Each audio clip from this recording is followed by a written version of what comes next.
Actuellement en Facebook Live. Nous allons accueillir sur ce plateau Pascal Casari à nos côtés. Pascal, vous êtes le bienvenu. Bonjour. Professeur des universités, l'IUT à l'honneur. Nous sommes en train de caler directement les différentes présentations. Nous allons parler de quoi, Pascal?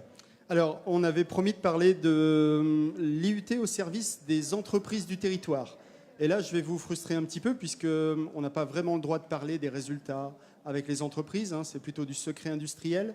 Mais je vais vous montrer un certain nombre de focus sur ce que probablement vous ne connaissez pas et qui pourra vous surprendre comme étant présent à l'IUT. Voilà, parlez bien près du micro, Voilà. Pascal. Ouais. Alors, tout simplement, nous sommes en Facebook Live. On souhaite la bienvenue à quelques spectateurs, téléspectateurs. Je ne sais pas comment on dit d'ailleurs. On dit les Facebook téléspectateurs pour suivre cette présentation. 10 minutes pour convaincre. C'est à vous maintenant, mon cher Pascal, pour ces 10 minutes avec l'IUT à l'honneur. Et vous m'avez demandé d'être le maître du temps. Je vais être vraiment très sérieux avec vous. Et directement, vous envoyez un top départ dans quelques secondes, le temps de faire mon code. Top départ pour 10 minutes. À vous, Pascal. Merci, bonjour à tous. Derrière votre écran, donc, vous êtes surpris de voir finalement différents secteurs industriels, l'automobile, la navale, l'aéronautique, les énergies marines renouvelables, des robots, des petites bulles là, un voilier néo-zélandais pour la Coupe de l'Amérique, et puis des robots qui fabriquent des maisons. Voilà. Tout ça, ça se passe en collaboration avec l'IUT. Depuis 2 décennies, le monde s'est vraiment ouvert et les différents programmes de développement de la recherche commune entre les entreprises et les laboratoires de recherche ont permis justement un rapprochement du secteur académique et du secteur industriel. Et ça marche. Ça marche tellement bien que finalement, on a vu émerger l'IRT Jules Verne, on a vu émerger les pôles de compétitivité. Et je pense que dans le réseau PEE, on a aussi, grâce aussi au département technique de commercialisation de l'IUT de Saint-Nazaire, énormément de choses qui se font et qui vont se faire. Donc je vais vous expliquer un petit peu tout ça. D'abord quelques chiffres. L'IUT, vous avez vu le staff, vous qui êtes derrière votre écran, vous ne savez pas, mais il y a une vingtaine d'étudiants et d'étudiantes de l'IUT de Saint-Nazaire qui sont en train d'accueillir l'ensemble des participants à cette belle soirée. 6 spécialités, génie chimique, génie des procédés, donc c'est de la technologie, génie civil, construction durable, génie industriel et maintenance, génie logistique et transport, mesures physiques et techniques de commercialisation. Donc au moins un de ces mots, voire plusieurs, résonnent dans votre esprit, dans votre entreprise, comme étant, voilà, c'est un collaborateur que l'on connaît. Tiens, mais qu'est-ce qui se passe finalement à l'IUT? Il est sorti depuis 10 ans et on ne voit pas grand-chose sortir de là. Eh bien, je vous assure qu'il y a pas mal de choses qui bouillonnent. On a des laboratoires de recherche, de classe nationale, de classe mondiale sur certains sujets, mécanique, génie civil, électricité, génie des procédés, économie. Et tout ça, c'est important puisque sur des savoir-faire, sur des savoir-être, on progresse en permanence et on va chercher la connaissance ailleurs pour la ramener sur le territoire. Un lien étroit, évidemment, avec les entreprises. Et voilà, je ne pouvais pas m'empêcher de poser la question, pourquoi pas la vôtre? Donc je vous invite vraiment à aller voir sur le site de l'IUT, à vous renseigner sur ce que l'IUT peut faire pour vous aujourd'hui et demain. Premier focus sur une société de Guérande. Benjamin David, responsable de la société Ixon, a parié sur le territoire pour pouvoir développer quelque chose vraiment de très high-tech. C'est un drone qui va voler 24 heures sur 24, uniquement alimenté par panneaux solaires, pour de la surveillance aérienne, pour de la détection de ruptures sur des lignes de transport d'électricité, etc. Et qu'est-ce qui se passe à l'IUT? Eh bien, finalement, des enseignants-chercheurs vont participer au cœur du système de conversion d'énergie, à ramener l'énergie des panneaux solaires vers le système nerveux du drone pour le propulser par son hélice. Et ça met en jeu une expertise électrique. Et donc ici, vous avez une figure en thermographie infrarouge. Et cette thermographie infrarouge vous montre où sont les points chauds sur les composants électroniques. Voilà pour un premier focus. Alors, le storytelling, qui est un peu l'exercice imposé, c'est quoi? C'est une affaire de prise de risque d'une entreprise.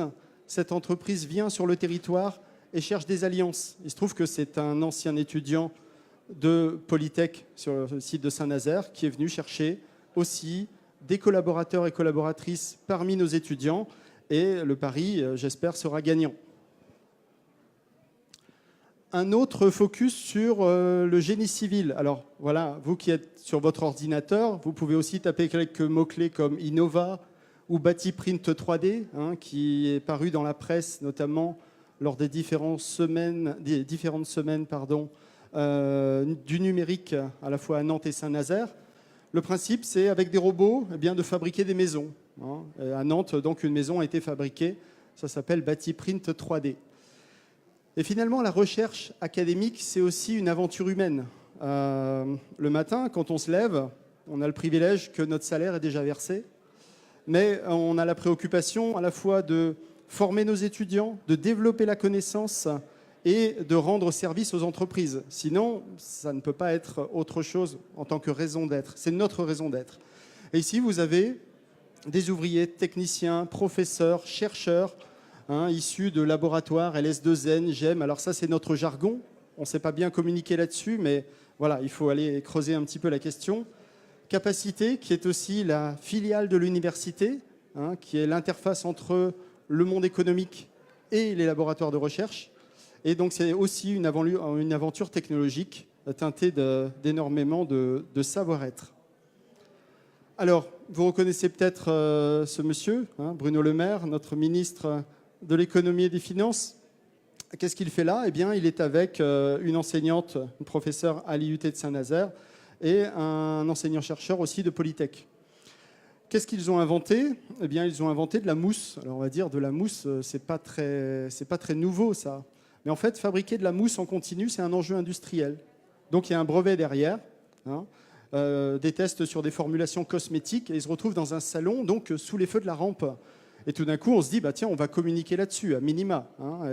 Si je n'avais pas parlé de ça devant vous ce soir, bah, vous seriez probablement passé à côté de l'info. Et l'histoire qui se cache derrière ça, c'est quoi? Eh bien, ça démarre par une bourse de thèse régionale en 2011. Ça veut dire que sur le territoire ligérien, on sent que les pouvoirs publics sont aussi derrière nous, avec tout ce qui s'est développé autour des grands rendez-vous, pôles de compétitivité, et la région est très, très offensive sur le fait d'aider les entreprises et les laboratoires.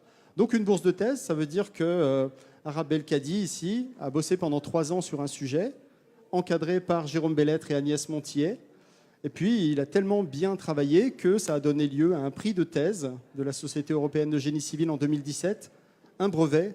Et voilà, on se retrouve sur une success story qui va se traduire désormais aussi par des enjeux financiers.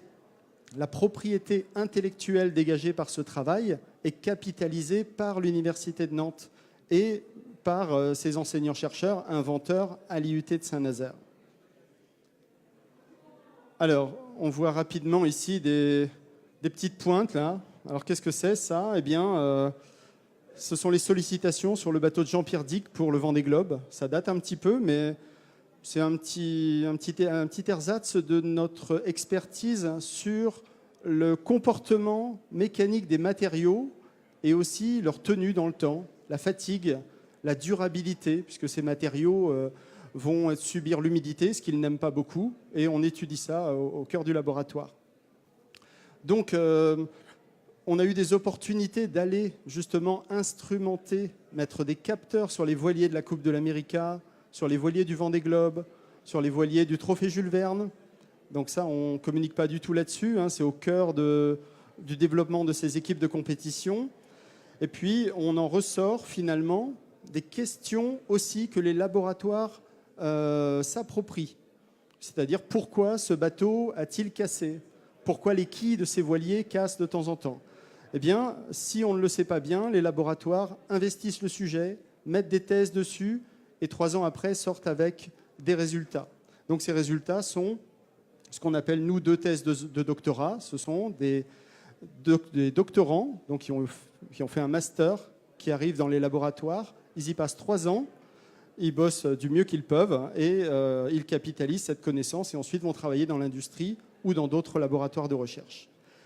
Et fort de ce savoir-faire, finalement, eh bien, on amène des collaborations industrielles. Et ces collaborations industrielles, c'est ce qu'on souhaite faire avec vous aussi, entreprises du territoire, qui sont nombreuses dans le domaine de la technique, de la technologie, de pointe ou de parfois des problèmes très très terre à terre qui ne semblent pas être à la portée, je dirais, d'un laboratoire, mais il ne faut pas hésiter finalement à nous solliciter. Voilà, donc la vitalité de l'IUT de Saint-Nazaire, hein, avec Philippe de Coesbouc, ancien salarié des chantiers de l'Atlantique, donc le président, et avec Ronald Guilaine qui se cache par là, son directeur, ont vraiment constitué une alchimie parfaitement gagnante. Gagnante d'abord pour nos étudiants, hein, qui ont gagné plusieurs fois le championnat de France des IUT en 2017, en 2018. Et le dernier message que je veux vous passer, c'est que l'IUT va créer un club entreprise et on vous invite évidemment bientôt à rejoindre le club emploi entreprise de l'IUT. Voilà, j'en ai terminé. Merci. Merci beaucoup. Merci Pascal. Pascal Casari, professeur à l'université. Et vous terminez à 9 minutes et 46 secondes. Félicitations. Bravo, beau timing. Nous allons continuer. Merci beaucoup Pascal. Je vais vous prendre le micro. Nous sommes toujours en Facebook Live. C'est l'occasion sur cette page, sur la page PEE, de